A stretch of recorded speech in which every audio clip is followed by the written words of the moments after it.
long as you love, you will see me in the stars.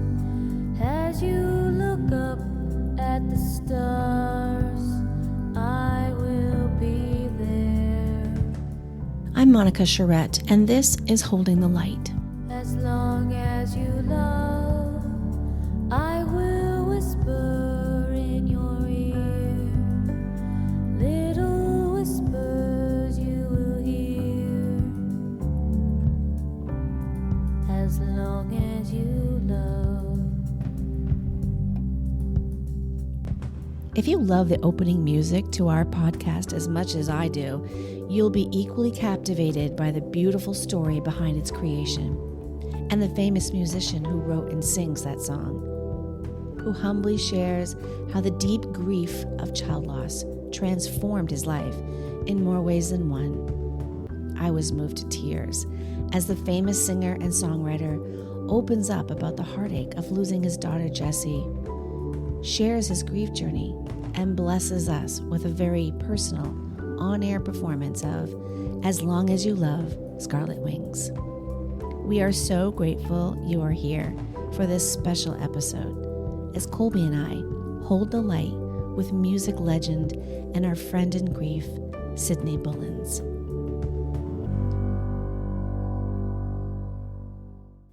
So I've been looking forward to this conversation for many months and for many reasons, but at the top is because Sid's music is such a big part of our podcast. And I finally get to say thank you for gracing it with your beautiful song, As Long as You Love, Scarlet Wings. We'll talk more about that, but first, let's establish who we're talking with today. We are in the presence of a world-renowned musician, a singer, a songwriter, podcaster, and now an author of a brand new memoir, and we're going to talk about that too. Cidny is a 2-time Grammy nominee whose career has taken him from singing back up on tour with Elton John and singing lead vocals on the Grease movie soundtrack to having 8 critically acclaimed solo albums, including the album Somewhere Between Heaven and Earth, where we discovered our podcast theme song.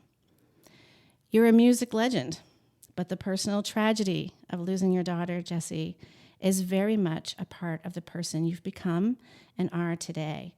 You even shared that Jessie helped you make the decision 12 years ago to transition from being a female, formerly Cidny Bullens, to a male, now Cidny Bullens.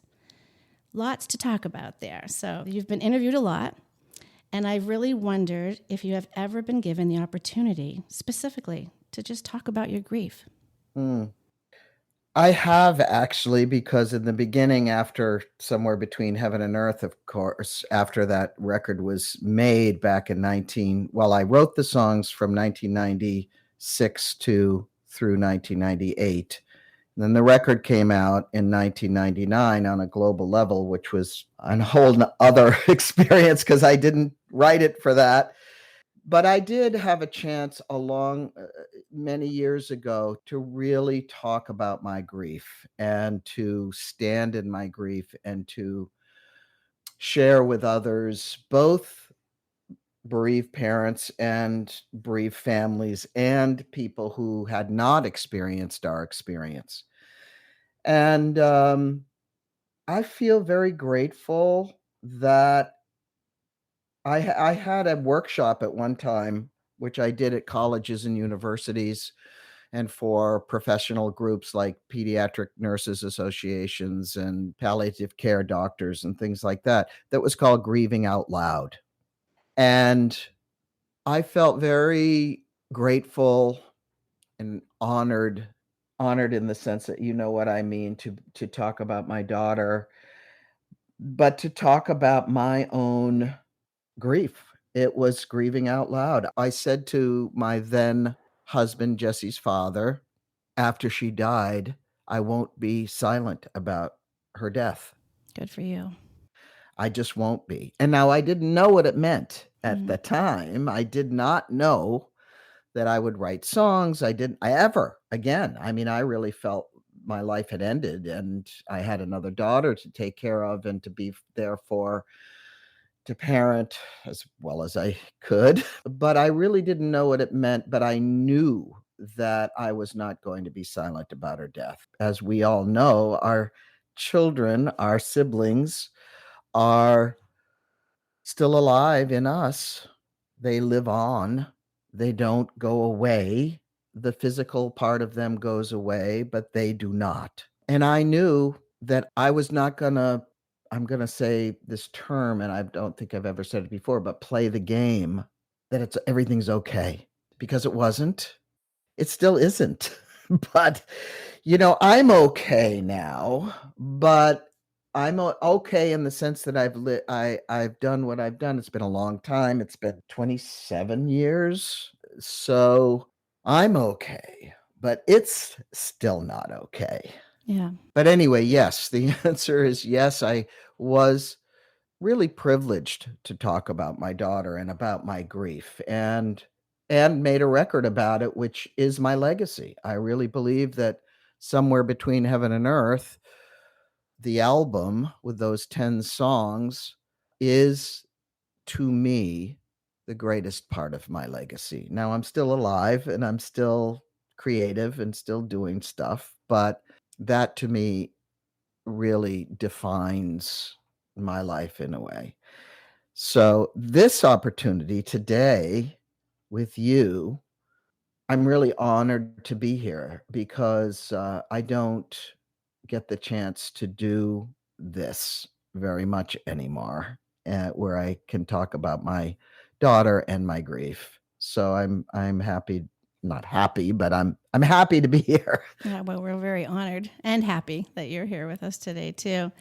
Can you take us back 27 years? Tell us a little bit about what happened. What happened to Jesse, and where were you in your music and your life career? So Jesse was diagnosed in December of 1995 with fourth-stage Hodgkin's disease. It was a shock, obviously, to all of us. She had been feeling ill for several months, and we took her to the doctor, and no pediatrician's first thought, at least back then, was, okay, there's something really wrong here. It was the flu. It was some virus that was sticking around. I won't go into every single small detail of that, but she continued to get sicker and sicker and lost weight and was coughing and so on. And we took her in, and a couple of times.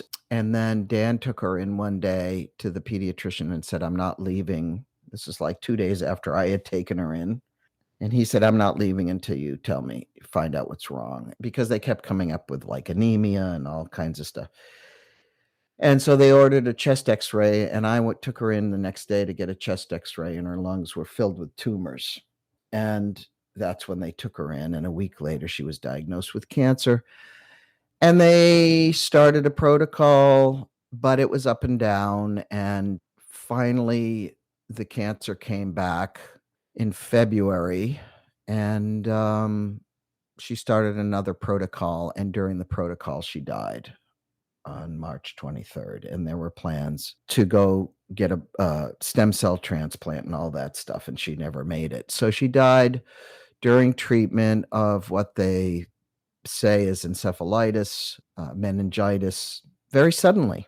I won't, it's too long of a story. You know how it is with the details. I think every bereaved parent, and I've listened to, at this point, hundreds and hundreds of bereaved parents during my time, 15 years of doing concerts for bereaved parents and for people around the world who had lost loved ones, and listened to so many stories in detail, because each detail to us is important and different from the other and person. different. It's such a sacred process to listen to a bereaved parent and to share as a bereaved parent and a bereaved sibling. I'm not forgetting that either, because that, I used to say, Colby, and I'm drifting a little from the point, but I knew that my daughter, and this is really important, I knew that my daughter Reed who was the surviving sibling, had a whole separate grief from me. Now, Reed was only 13 when Jessie died. I Right. don't know how old you were. Around that age, yeah. And she was about to turn 14, 9 days after Jessie's death. But I had a whole separate grief for Reed, Right. because I knew that she had a whole separate process to go through. And of course, like, you know, you just said, Right. everybody's different. Everybody goes through different things. So Jessie died on March 23rd, 1996. And yeah, that started my journey as a bereaved parent. Yeah, we've asked that question before to parents whose children have been diagnosed with a terminal illness. Does your grief begin when you understand that? You know, they gave Jessie a 95% chance of survival. And we all know, I mean, that was with the caveat of cancer is a very strange disease and anything can happen. And we were in such shock about the diagnosis. You have that kind of split reaction. It's the horror, absolute abject horror of your child has cancer. And at the same time, you have to believe that there's a possibility of survival, remission. As time went on, and I explained this, yeah, as you mentioned, I have a memoir that just came out in June, and I won't go into the whole thing now, but the middle part of the book, it's the bells and whistles of my career but my family life, and there's extended there's two full long chapters about Jessie's illness and death that's interwoven with the songs and how the songs came to be. It's kind of explained through that lens. And there's journal entries, because I kept journals for 50 years. So there's actual journal entries in the book, but in that section of the immediate after her death and during the next 2 years. So it's very immediate. And so for people who are interested in that part of my story, I had, and I don't think Dan had any choice but to think that there would be recovery. We were not among those folks who had to deal with prolonged terminal illness or prolonged illness. Jessie died 3.5 months after her diagnosis. It was very quick. So we went through kind of this, compressed time. We had barely gotten to the point where we were accepting the cancer when she actually died. Because it takes, so long to start to process the fact that your child, if she lives, may be compromised or will be. We learn it was that thing of, your first thing is, she's got to recover. She's going to recover. This is going to be okay. All of that stuff. And it's not exactly denial. It's hope. It's hope. Mm-hmm. It's what you want to have happen. And you're trusting in the doctors and in the protocol, and which was, the protocol for people who don't know, who kids haven't had a disease, is what's recommended, what's laid out for your individual child through the hospital. And Dana-Farber we were at Maine Medical Center, and the Maine Children's Cancer Program, which is wonderful and was wonderful back then even, and is obviously extended now and part of a bigger program. Back then it was pretty small and but wonderful. But just, I cannot praise the doctors and the social workers enough. Still in touch with some of them. But the protocol was with Dana-Farber and with St. Jude's and with this, I can't remember the name of the place in Seattle. And you trust in these people. So you only can think of a full recovery. And then as time went on and she would respond, Jessie would respond and then get sick and respond and get sick and get respond. It got worse and worse and worse. And finally the cancer was just too strong for her. And then in March, they started the Stronger protocol to get rid of the cancer so she could go to Nebraska and have a stem cell transplant, and it killed her. Wow. So, it's, you always hope for the best and you never expect the worst. And what was it like to be a public person going through that? Well, I retreated, of course, once she was diagnosed. And right up to her diagnosis, I was working. I was flying places and Dan would call me and I would go back but once she was diagnosed, it was, I guess as she was diagnosed in December, I guess in January, I thought, well, I could maybe do some of this and that, but stay at home and, maybe I could have some people come write with me and stuff like that. But I really had no interest in doing anything except being there for my child. So I don't think that really came into play until after her death. Mm.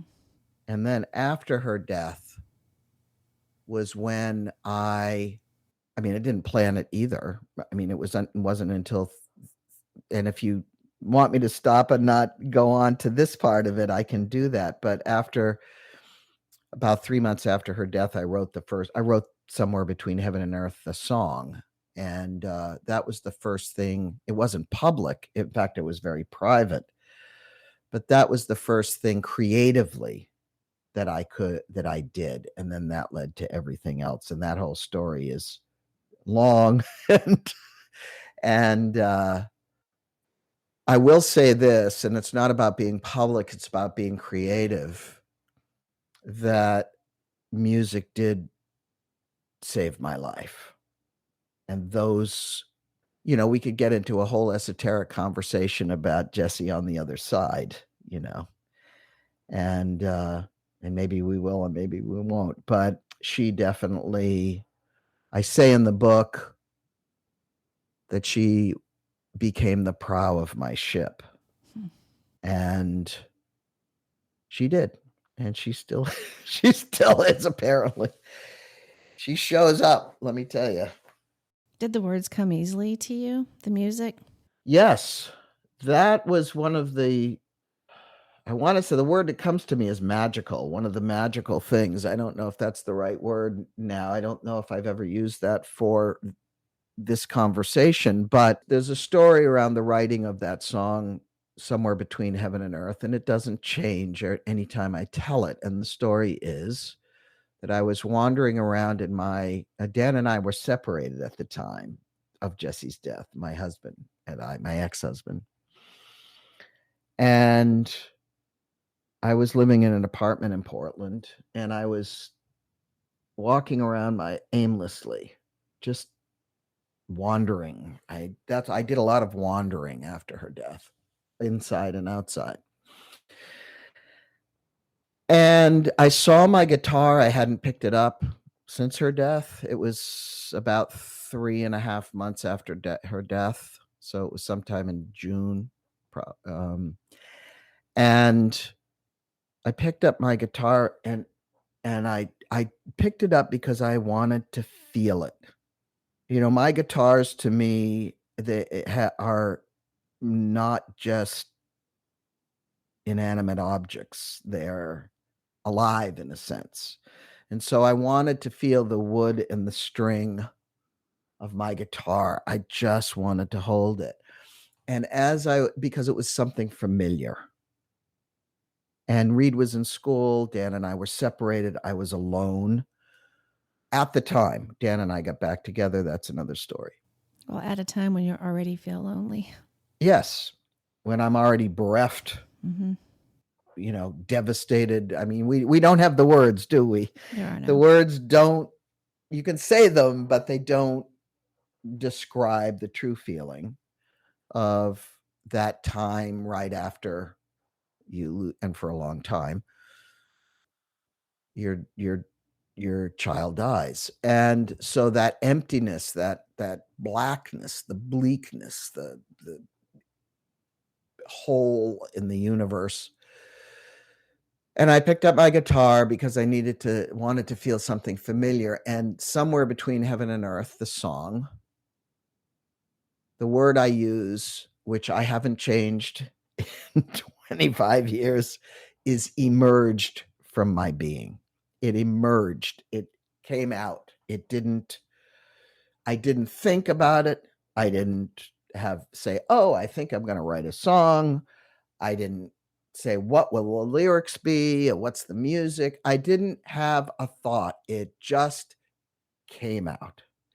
And I was sobbing it makes me cry right now, as I was singing these words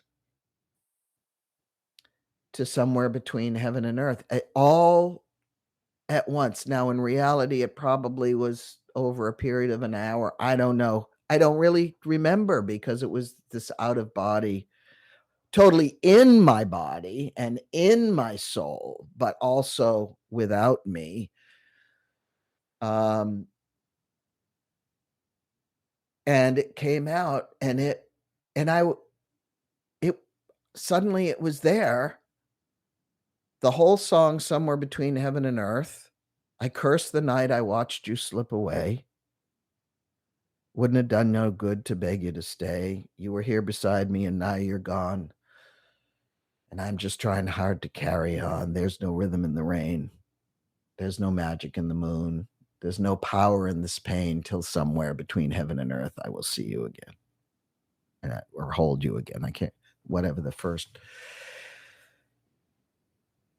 And I was sobbing and sobbing and sobbing, and I was horrified by the fact that I had just written a song about the death of my daughter. I'm horrified. I'm a professional musician, a professional songwriter. I'd made records. I'd been on stage. I'd traveled the world, blah, blah, blah, blah, blah. And here I was sitting alone in my apartment, writing a song about the death of my 11-year-old daughter. What? What just happened? And I was horrified, but at the same time, and I write about this, I felt this tiny, tiny spark within me of life.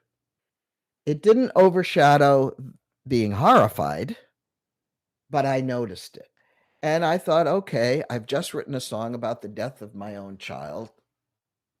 All right. And I didn't think anything else about it, except that I had that, and it became, that one song became an outlet for me, for myself.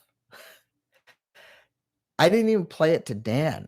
I played it I came to Nashville to pick up, I had a place here. I'm here in Nashville now. Even at the time I was renting a room from a friend in her house. I had a car here. I had, belongings here, because I was kind of commuting back and forth from Maine to Nashville to write songs with people. And I came down to pick up my stuff and everything, and I played it for one person who I trusted, a songwriter, very famous songwriter who had written a ton of hit records, country records. And I really dear friend of mine through this day. And I played it for her because it was a sacred thing. This song was sacred to me. And I played it for her, and she said, "That's the best song you've ever written." And so I went back to Maine, and then 3 months later, I wrote a song called "In Better Hands." And then 3 months after that, I wrote a song called A Thousand Shades of Grey. And then I thought, oh, I guess I'm going to continue to write. And then Somewhere Between Heaven and Earth, the album, which there was no album involved. There was no thought of doing that in my mind, even with those 3 songs. But then I knew that I had to continue to write, and I went on with that. Well, we could have chosen any one of those songs on the album for the podcast, but we did choose As Long as You Love, Scarlet Wings. I knew it was the perfect song when I heard it. It really just speaks to other grieving parents, and I wondered if you might sing some of that for us today. Sure. Hold on. So this song, I will tell you that all of the songs on the album Somewhere Between Heaven and Earth, with the exception of this one, came very much like the first one. They emerged. They just came out. There wasn't crafting involved. There wasn't, I gotta, really work on that. They all were channeled, if you will. They all came through me. This one was the hardest one for me to write. I wrote it on the piano. I'm going to play it on the guitar because I couldn't get through it. I could not get through it ever without breaking down completely. Even when I was writing it, I just could not get there. So it took me a while to write. It wasn't in one sitting. It wasn't in one day, which all the others were. And even recording this song, and this story is in the book as well. You know the song, My Daughter Reed sings the chorus. And this, if you don't mind, I can tell the story of how that came to be just a little bit. Please do. I was in Los Angeles recording when I decided that I did need to do an album of these songs because I had written them and that maybe they could serve. So I was in Los Angeles recording this song with a friend of mine producing, and I couldn't sing it. I could not sing it without breaking down as soon as I got into the chorus of As Long as You Love, You Will See Me in the Stars. Me too, by the way. Just so you know, whenever I listen to it. Yeah. I couldn't get through it, and I can now, and I will today, but I couldn't get through it. And without breaking down. And then if I did get through it, it didn't have the emotion attached to it. It was kind of just dry. So we stopped and I came back to Maine and I had the rough mix, what's called a rough mix of it. And I was listening to it in my car on the CD, Colby. We still had CDs in the car back then. I still do. And I thought, oh my gosh, I'm not supposed to be singing the chorus of this song. It's Jesse singing to me. Wow. And I called Reed. We did have cell phones back then. And I asked her if she would, because I was in the car running errands. And I asked her if she would sing the chorus of this song. She hadn't heard it.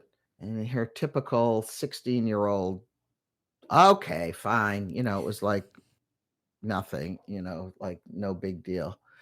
And we did. We went to Bob Ludwig's mastering studio and recorded it there in Maine, her part of the vocal. And it was the perfect thing because I wanted her to be involved in the record anyway.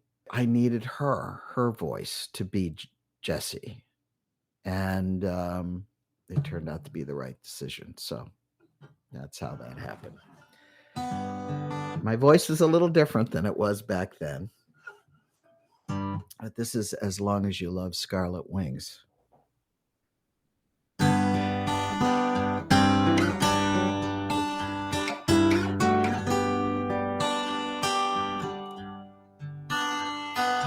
Time is has a different meaning now. Since you found your scarlet wings,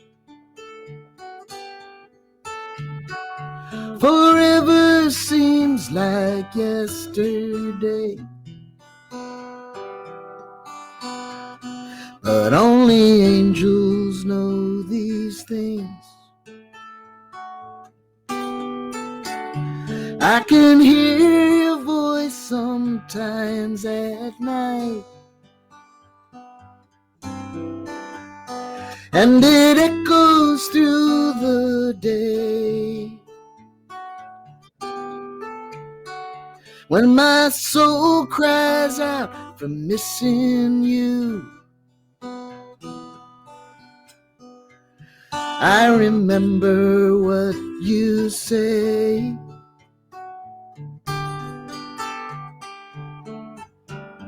As long as you love, you will see me in the stars. As you look up at the stars, I will be there. As long as you love, I will whisper in your ear. Little whispers you will hear. As long as you love. As long as you love.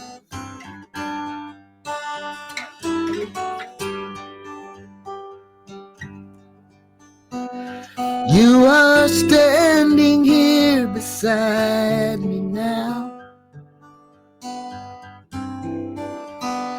as I watch the children play. To those of us you left behind, you are never far away. And even heaven cannot hold your heart, for no boundaries love allows. So little angel, spread those scarlet wings as you whisper to me now.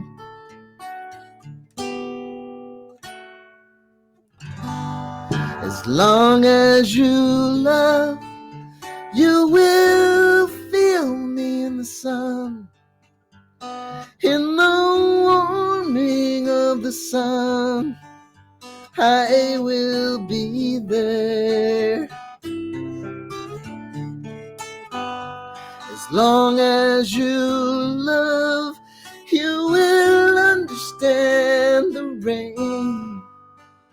You must bless the falling rain.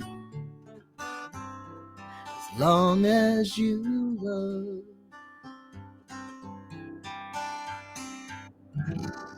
As long as you love.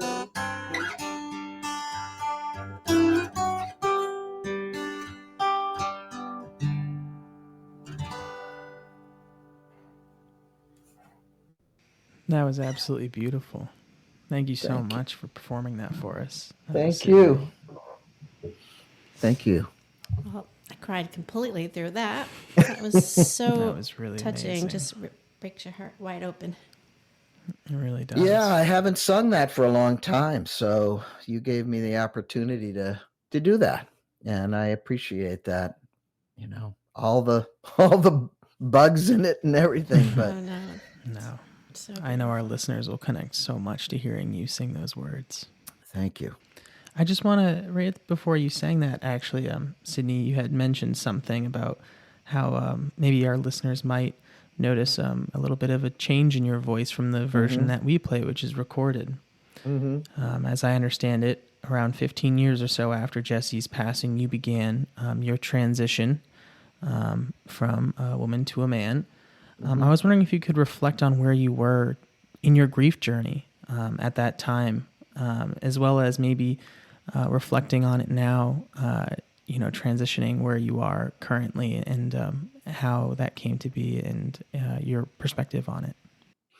Sure. And thank you for asking. Yeah, I know it's probably confusing for some people. I know it's a difficult thing to understand being transgender, and I don't expect anybody to actually understand it, just like we can't ask people who haven't lost children to understand what it's like to lose a child. And I do go into my process a lot in my book, and one of the reasons I do that is so that I can give a perspective on it, and obviously it's part of my life now.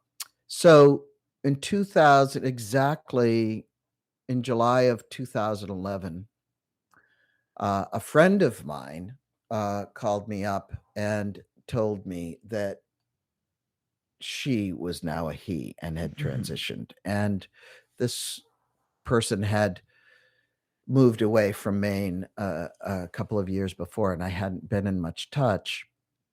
And it just blew my mind. And I had, I'll try to keep this short. I had knowledge of my own dysphoria, as they call it, or my own. I always felt like I was a man in a woman's body, a boy in a girl's body when I was younger. Always, from the time I was 3 or 4 years old. And I was called androgynous in my rock days, and I had and what they call androgynous look, and so on and so forth, without getting into all of that. So it really opened me up, and I started looking into the possibility for myself. And the way that my grief plays into it, or I'll say also my life after Jesse's death, because there's before and there's after. And that's the dividing line. I say the two defining moments in my life were the birth of Reed and the death of Jesse. Those are the two defining moments in my life. Nothing to do with music, who I met, what I did, anything, even my transition. I was living alone in Cumberland, Maine. I had been single for a good number of years by that time. Probably 5 or 6 years I'd been single and living on my own. I don't know what anybody else's experience is, but my experience was in terms of that abject grief, the heaviness of the fact that Jesse died lasted for me almost 10 years, where, and I know this is horrible for people who have lost children and are not even at that, not at the 10-year mark. Yeah. But this is my experience and mine alone in terms of talking to you and your audience, where it took me 10 years to find a way to not just live in memory for Jesse's memory, which I did. It was all about finding a way to make sure that my daughter, Jessie, was remembered, and that people knew she was alive, and that I had to create her legacy as well as my own. And I don't mean me alone. I mean, other people, my ex-husband did his thing and my daughter does, but I'm talking about me. And after about 10 years, I was that it didn't end. It doesn't end. But there was a part of me that was allowed to create a little space for myself, to live for myself.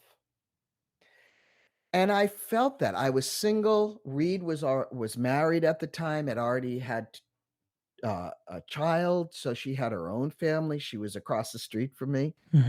So I had no direct responsibility for anybody else in my life. And I think I wasn't conscious of this at the time when my friend called me and my brain exploded and I went, oh my God, I'm going to have to deal with the one subject in my life, the one intrinsic central subject of my being that I had never dealt with before. I had never gone to therapy about it. I didn't talk about it.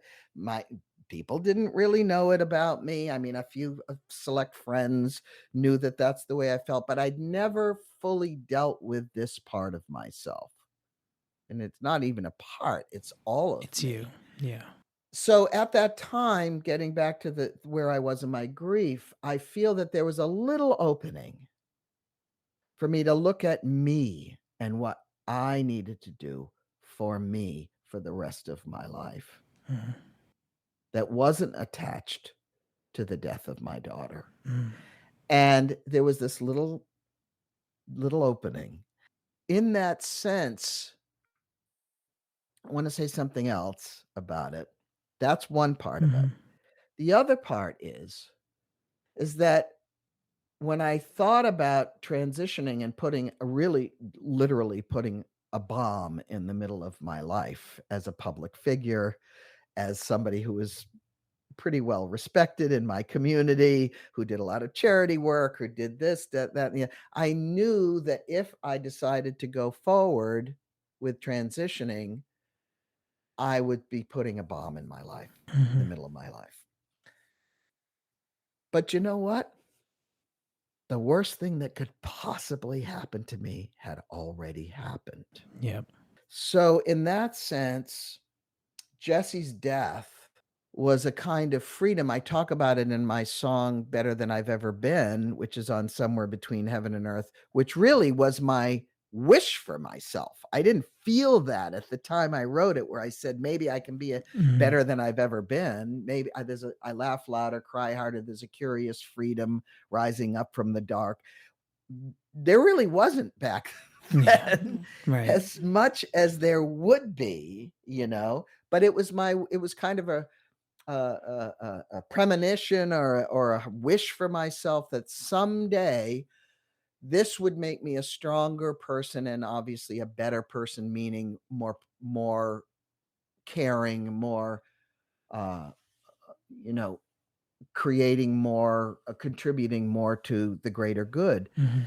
So that all played a part in my decision to transition. And then one practical thing is I went to Reed immediately that day. And she encouraged me to find out about it, to go to a gender therapist. And if I hadn't had Reed's approval, Mhm.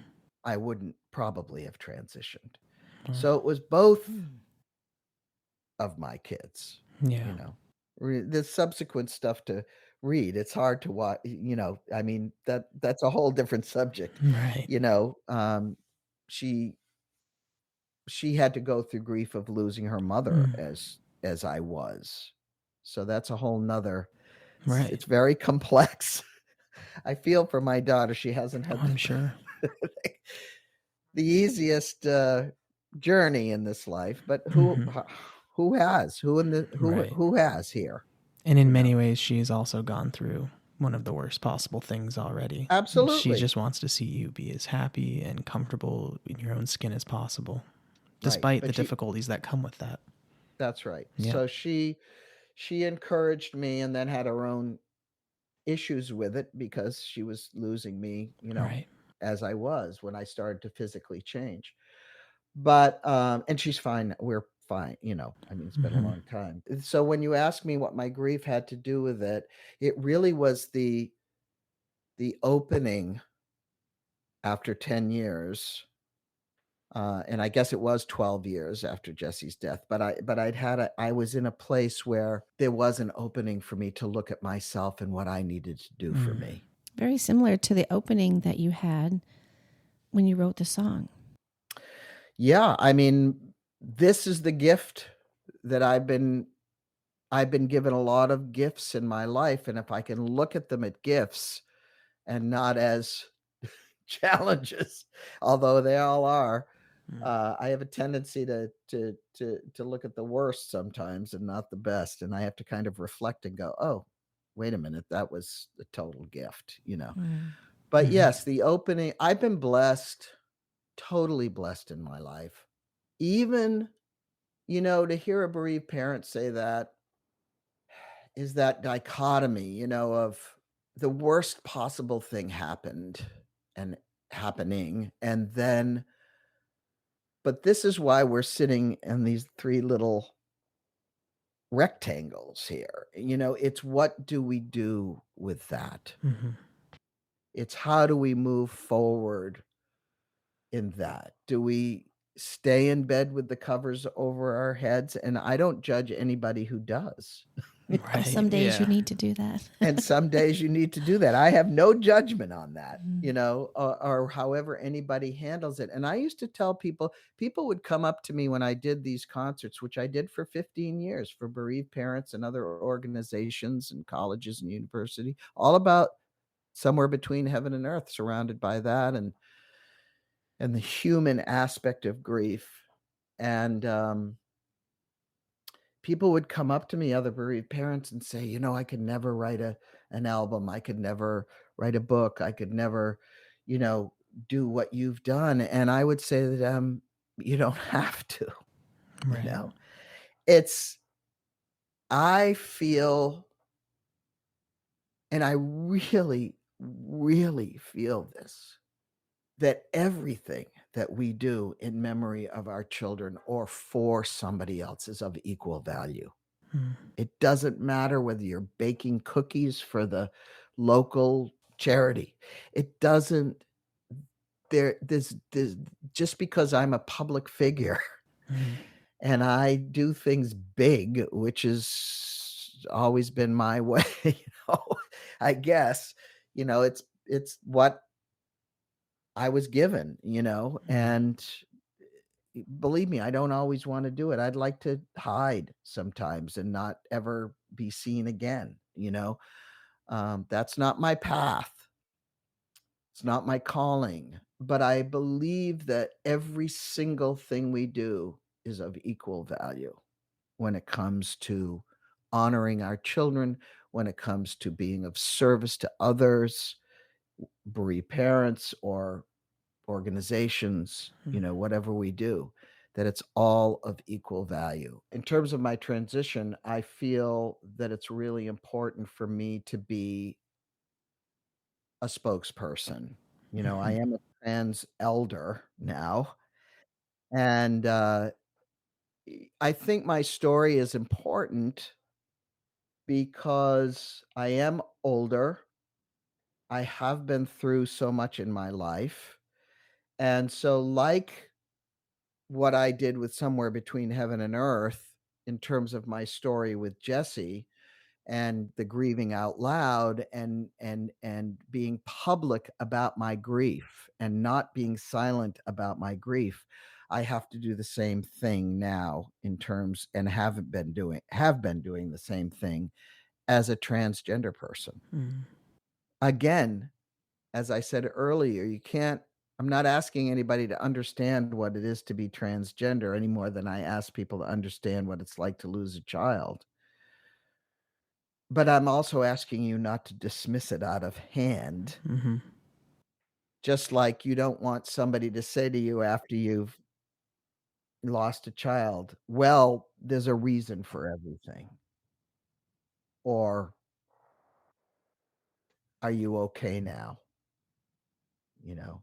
"How are you feeling now at 3 months Mhm. out?" Whatever. Mhm. People don't understand how to communicate with bereaved parents or bereaved people, bereaved siblings, bereaved, people who've lost a loved one. They just don't. And I not judging that because I was the same before I lost Jesse. I didn't know what to say to people. So they don't understand and they shouldn't understand. Yeah, we're glad that they Right. don't. Yeah. Mhm. But give us an opportunity to show up as who we are at that time. Right. And to be who we are, to be sad, and I'm talking about grief now, to be sad, to not be okay Hmm. for as long as it takes, and which is a long time. And Mhm. so with now my transition, I'm open, I'm honest, I talk about it, I do speaking about it, I do interviews about it. I've written a book called Trans Electric: My Life as a Cosmic Rock Star, and it starts with what I call the bells and whistles of my career with Elton John and Grease and a lot of other people, Rod Stewart, Bob Dylan, all that stuff. And it goes into my family life, getting married, quitting the music business, getting married, having children, Jesse's illness and death, the writing of Somewhere Between Heaven and Earth, which really saved my life in a lot of ways. And then other stuff. And then my transition is the arc, the end of the arc of the book. And they all tie in together. And now I think my story is important because it does encompass a whole human life. Hmm. So if you're going to target me as a transgender person and think that I'm a threat to you because you don't understand what it is, which is happening today all the time, Mhm. go back and look at my life. Go back and see what I've lived as a woman. And again, not so that you'll understand that I said, "Oh, I think I'm gonna transition and become from female to male." But to understand the human aspect of a life, and that being transgender is part of my life. It's part of my being. I was born with a male brain and a female body. It's really pretty simple. Yeah. I don't ask you to understand it, but I ask you to let me live as who I am. If I'm a threat to you, if Cidny Bullens is a threat, then we've got a problem, Mhm. in which we do. Yeah, I would agree. So that's why I feel that my story is important, because I have a full story. I have, that a lot of the story, I have 4 grandchildren.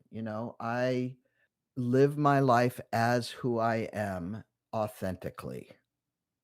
And anybody who lives beyond the death of a child, I think the people who I've met become or try to find that authenticity because we have no choice. Hmm.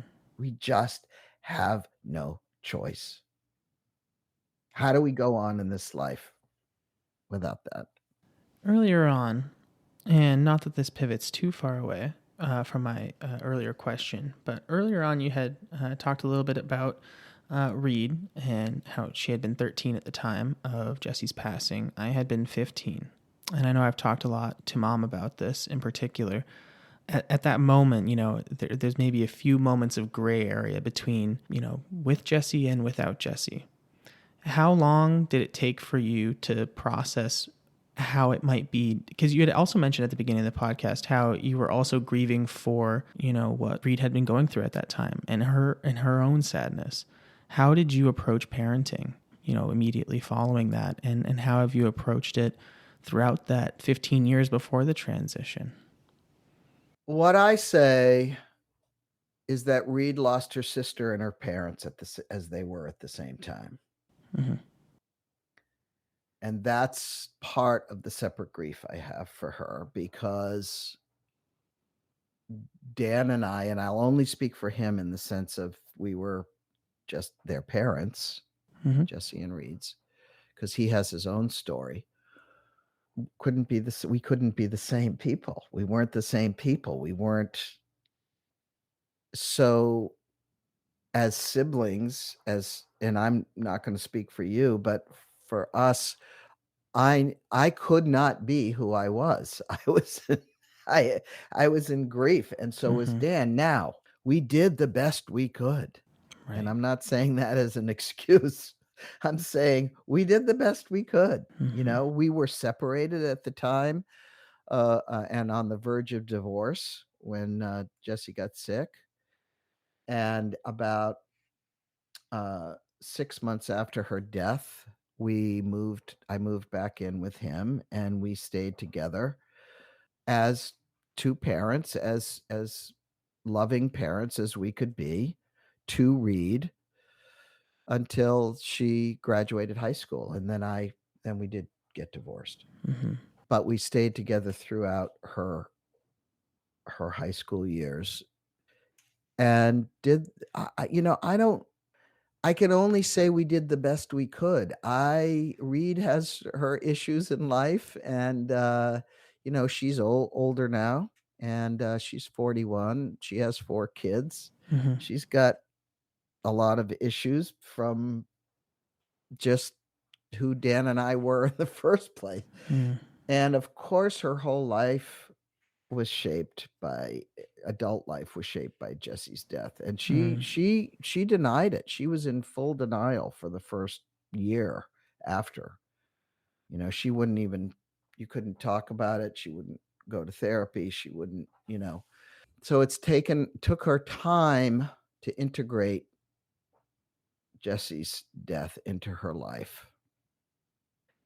And she'll tell you part of the reason she had 4 kids was because she and Jessie were the only 2. I know I did the best I could, and I know I wasn't a perfect parent to begin with. No, believe me. And I tried very hard to be as supportive of Reed as I could possibly be. And so did Dan. But who knows who Reed would have been if Jessie hadn't died. I don't know.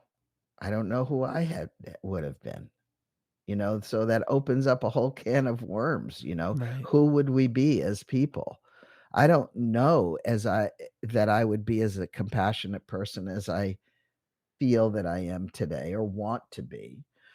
And I don't know if I ever would have transitioned. I don't know. I wouldn't have certainly written Somewhere Between Heaven and Earth, which I believe is my legacy, both musically and as a human being. I wouldn't, I think I would be much, I'm a self-centered person anyway, but I think I'd be much more self-centered, and Jessie challenged me. Her life challenged me, and because she was that kind of kid, and her death challenged me. Again, we go back to what do you do with it, and what do we do with it? So I don't know if that answers your question at all, but there are no specific answers, I don't think. I agree. Well, we're very grateful that you created that music. I'm sorry that you had to experience what you did to make that come out of you and share it with the world, but we're very grateful and proud to share it with our listeners every episode. And so again, thank you for that. And in closing, as we do with all of our guests, we like to give you the opportunity to answer the question, how would you like us to remember your daughter, Jessie? Well, the short answer is she was a redheaded spitfire. And there's a term that was created after Somewhere Between Heaven and Earth came out that a friend of mine came up with, and it was called somebody being Jessie-ized. And it's been an incredible experience for me to know, and I know this, that those songs and Jessie herself through those songs has become known on every continent on the earth. Every continent. Many countries. Many, if not all of the states, through the years still. I mean, here we are. 27 years after her death, talking about it, you know. So she doesn't need me, really. I mean, I was the conduit. I kind of gave the world the music and the whole thing, but believe me, she doesn't need a lot of my help to get out there and be who she is.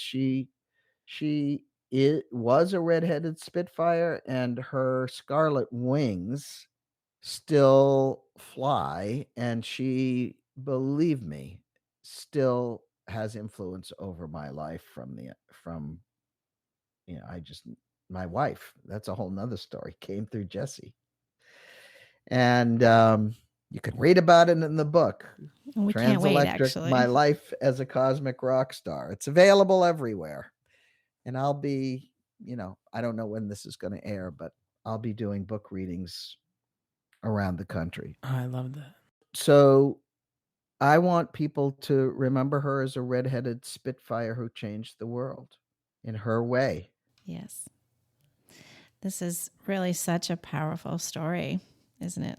Of love and loss and the healing influence of music and the hope that emerges when you walk beside your grief. So we thank you so much for being with us today. Thank you.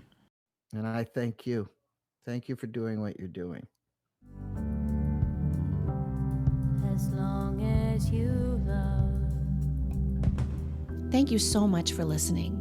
If you found this podcast helpful, please share our link with others and subscribe so you don't miss future episodes. I'm Monica Charette, reminding you that you are never alone in your grief. Until next time, we'll be right here with you, holding the light. As long as you love.